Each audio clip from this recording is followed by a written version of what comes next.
이슈. 네, 안녕하세요. 이슈. 또 이번 시간에는 재미난, 좋은 소식, 네. 나름 좋은 소식으로 가져와 봤습니다. 저희가 얼마 전에 쌍용차의 토레스를 다뤘던 것도 그렇고 쌍용차 관련한 소식이 계속해서 많이 들어오고 있는데 오늘도 큰 뉴스입니다. 쌍용차 최종 인수 예정자로 결국에 KG그룹이 선정이 됐네요. 네, 정말 말도 많고 탈도 많은 쌍용차였는데요. 이번에는 진짜 KG그룹이 인수할지도 참 궁금합니다. 이슈 하면서 이 쌍용차 관련 소식이 많이 전해졌던 걸로 아는데요. 혁재 PD님 뭔가 느낌이 색다르실 것 같아요. 쌍용차가 상당히 낯선 형태로 이제 이번에 인수전을 네. 펼쳤어요. 스토킹 호스 방식이라고 아마 전 국민이 처음 들어봤을 겁니다. 예. 스토킹 호스요? 네, 스토킹 호스. 인수전 초반 때 가장 조건이 좋은 회사를 딱 하나 찝어가지고 우선 대상자로 삼는 거죠. 이쪽이 제시했던 그런 좋은 조건들이 있을 거 아니에요. 그럼 나중에 다른 회사들이 이것보다 더 좋은 조건들, 뭐 이제 그런 것들을 가지고 최종 인수전 때 뛰어드는 거죠. 그렇게 해서 경합을 벌이는 과정인데 이런 과정들 보니까 좀 우스갯소리긴 해요. 지난 연인한테 좀 학을 떼고 연인한테? 네. 새롭게 연인을 만들기 전에 상당히 깐깐하게 재는 분들이 있잖아요. 그 연인이 누구죠? 에디슨 이브 아니에요? 네, 에디슨 이브죠. 말하는 것 네. 같은데 사실 뭐 인수 과정도 순탄치 않았고 결말도 그렇게 깔끔하지 않았고 헤어진 연인한테 비유하는 것도 좀 적절하다는 생각이 들어요. 네. 네, 쌍용이 구애했던 곳이 두 군데였잖아요. 네. 한 곳은 이번에 최종 인수 예정자로 낙점된 KG그룹이었고요. 또 한 곳은 쌍방울로 많이 알고 계시는 광림 컨소시엄이었는데요. 이 KG그룹이 낙점받을 수 있었던 이유가 뭔가요? 일단은 인수전에요. 상당히 많은 이제 그룹들이 개입을 하게 돼요. 일단은 회생법인이 이제 이 인수 절차, 인수전 과정 자체를 진행을 하게 되고요. 중간에서 이제 기업 매각을 주관하는 매각주관사라고 있는데 EY 한영회계법인이 이걸 지금 진행하고 있어요. 이곳에서 인수를 원하는 회사들이 뭐 괜찮은 전략을 갖고 있는가, 이쪽들이 자금력을 진짜 인수해서 운영할 만한 자금력을 가지고 있는가, 이런 것들을 좀 판단을 하게 되거든요. 특히 이전 인수전에서 에디슨 EV가 좀 부족한 자금력인데 대신에 우리는 외부에서 끌어오겠다, 이런 전략을 펼쳤다가 결국에는 이제 끝이 좋지 않았죠. 그래서 광림 컨소시엄이 오히려 KG보다 좋은 조건을 제시를 했었어요. 높은 인수 금액을 제시를 했었는데 그럼에도 불구하고 이제 광림 컨소시엄의 자금력에 대해서 좀 저평가를 했었고, 그래서 쌍용도 처음에 KG 그룹을 이렇게 선택을 했었던 거고, 그게 결국에는 끝까지 왔다 해서 이렇게 보시면 될 것 같아요. 특히 최근에 검찰이 쌍방울 그룹 압수수색을 진행을 했어요. 시세 조작. 네, 맞습니다. 그래서 그것도 어느 정도 영향이 있지 않을까 싶기도 하고요. 그래서 네. 이번 쌍용 인수전 때 알게 된 이 KG그룹이라는 회사가 정확히 어떤 회사인지 궁금해요. 사실 저도 KG그룹에서 알고 있었던 데는 KG 이니시스 말고는 없었거든요. 네. 인터넷에서 결제하다 보면은 뭐 네, 중간 맞아요, 했잖아요. 네. 그랬는데 이게 무려 100대 기업 안에 드는 상당히 큰 회사더라고요. 1954년에 비료회사로 시작해서요. KG 케미칼이라는 화학 관련 쪽 회사 운영하고 있고, 현재 DB그룹이죠. 동부제철이라는 이제 제철소를 사와갖고 지금 현재 KG 스틸이라는 회사로 운영을 하고 있고요. 그다음에 KFC와 할리스커피, 여기도 KG그룹에서 운영하고 있습니다. 인수를 했고요. 취업이나 직업 관련된 전문 교육업도 하고 있고, 그다음에 인터넷 언론사인 이데일리, 그렇죠. 이데일리도 KG 소속이더라고요.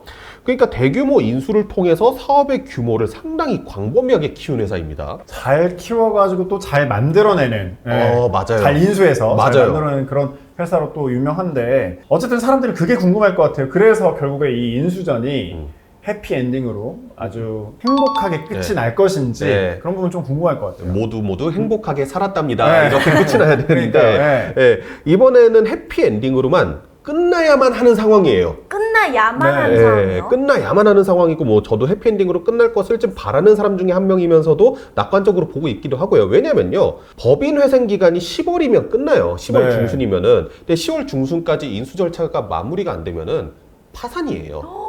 그거를 쌍용차와 채권단에서도 너무 잘 알고 있을 건데, 사실 이전에 에디슨 EV 때문에 한번 시간이 지체가 됐었단 말이에요. 근데 지금은 좀 사정이 다르죠. KG의 경우에는 일단 회사의 자금력도 있고 에디슨 EV와는 비교도 안 될 정도로 큰 회사잖아요. 인수 금액도 높고, 인수 금액이 운영자금 6천억 포함해서 9,500원 정도 되거든요. 그러니까 어느 정도 운영에 대한 확실한 의지도 있어 보이는 그런 상황이니까 좀 이번에는 해피엔딩으로 끝나지 않을까 조심스럽게 추측해 봅니다. 네. 근데 채권단 얘기가 나와서 그렇지만 이제 남은 네. 거는 이제 본 계약을 체결하고 회생 계획안을 갖고 채권단을 설득하는 과정이 좀 남아 있네요. 네, 맞아요. 에디슨 모터스가 딱 여기서 막혔거든요. 채권단이 회생법원에다가 에디슨 모터스를 최종 저기로 선정하지 네. 말아달라고 이렇게 진정을 낼 정도였어요. 이게 회생계획안을 제출을 했는데 이 회생계획안의 내용이 채권단, 결국 쌍용차한테 돈 받을 사람들이 있는 건데 이분들의 채무를 1.75%만 변제하고 나머지 유상증자한다 그랬어요. 반대할 만하죠. 그렇죠. 네. 네.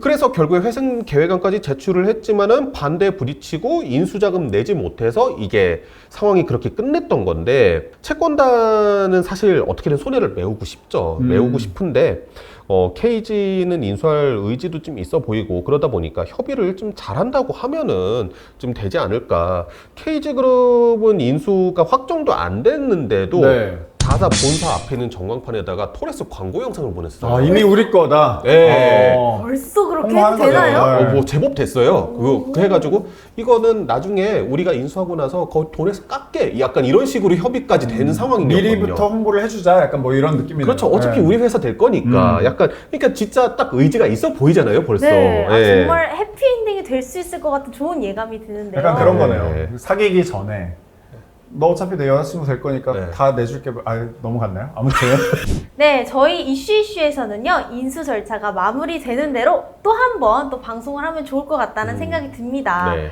또 이 토레스의 선풍적인 초반 인기에 더해서 회사를 살려줄 든든한 백까지 생겼다고 생각을 하니까요. 쌍용차 앞으로 잘 될 일만 남은 거 아닌가요?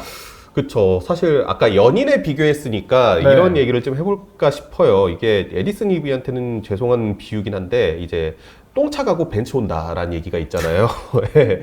에디슨 이비와 사실 어려웠던 시절이 KG그룹을 만나기 위한 전초 과정 아니었을까 좀 그런 생각도 들긴 하거든요. 네, 혁재 PD님 네. 운명론자신가요? 약간 저는 운명론자는 아닌데 이게 또 이렇게 되네요. 이성의 네. 얘기가 되니까. 네. 사실 내연기관에서 전동화 모델로 지금 사업이 다 바뀌고 있어요. 자동차 산업이. 그런 지금이야말로 쌍용차는 사실 기회거든요. 왜냐면 사실 그동안 내연기관 바탕이었을 때 그렇게 큰 힘을 보여준 적이 없으니까 전기차로 확 뛰어들면은 될 수 있단 말이에요. 온 힘을 끌어당겨서 처음으로 만들었었던 게 이제 코란도 이모션이라는 쌍용의 첫 전기차가 있는데 배터리를 LG 에너지 솔루션에서 공급을 받죠. 근데 이게 지금 차량 생산 처음 한 달에만 108대만 하고 지금 생산을 못 하고 있어요. LG 에너지 솔루션의 이 배터리 공급에 좀 문제가 있어가지고 지금 공급을 못 하고 있는데 그 중국의 BYD라고 전기차 상당히 잘 만드는 자동차 그렇죠. 회사 있습니다. 네, 여기랑 손잡고 지금 내년에 토레스 전기차 출시할 예정으로 또 열심히 일하고 있고요. 이 쌍용차가 KG그룹의 딱 인수가 마무리가 되면은 전기차 분야에 딱 집중해가지고 앞으로 좀 발전할 수 있는 그런 과정 만들어줬으면 좋겠고요. 그 다음에 KG그룹의 인수가 되면요. 지난 이제 IMF 직전이죠. 대우자동차에 네. 인수됐을 때 이후로 무려 18년 만에 한국 토종기업으로 돌아오는 겁니다. 오, 네. 그러네요. 네, 상하이에 있었고 중국에 있었고 그다음에 인도에 기업이 그렇죠. 있었으니까 18년 만에 한국 토종기업. 그러면은 이제 현대, 기아 다음에 국산차가 드디어 생기는 거예요. 생기네요. 네. 삼성도 힘들어했던. 삼성은 지금 프랑스 네, 이쪽에 르노, 있고 네. 그다음에 뭐 쉐보레는 미국 차니까 이제 당당하게 한국 차라고 이야기할 수 있는 브랜드가 하나 더 생긴 거니까 저는 이제 쌍용의 앞날을 좀 응원하도록 하겠습니다. 저는 또 한 번 또 기대를 하는 게 쌍용 하면 사실 SUV의 명가잖아요. 아, 그렇죠. SUV의 다양한 또 시장이 열리지 않을까 약간 그런 생각까지 한번 해봅니다. 네네. 아무튼 저희 오늘 이슈 이렇게 또 준비를 해봤는데요. 쌍용차의 네. 네, 쌍용차의 해피엔딩을 바라면서 저희 네. 마무리 해볼까요? 네, 마무리 어떻게 하면 좋을까요? 쌍용차 이슈 뭐 이렇게 할까요? 쌍용차 기대하슈슈 어때요? 아, 좋아요. 네. 네, 쌍용차의 앞날을 기대야 슈슈슈.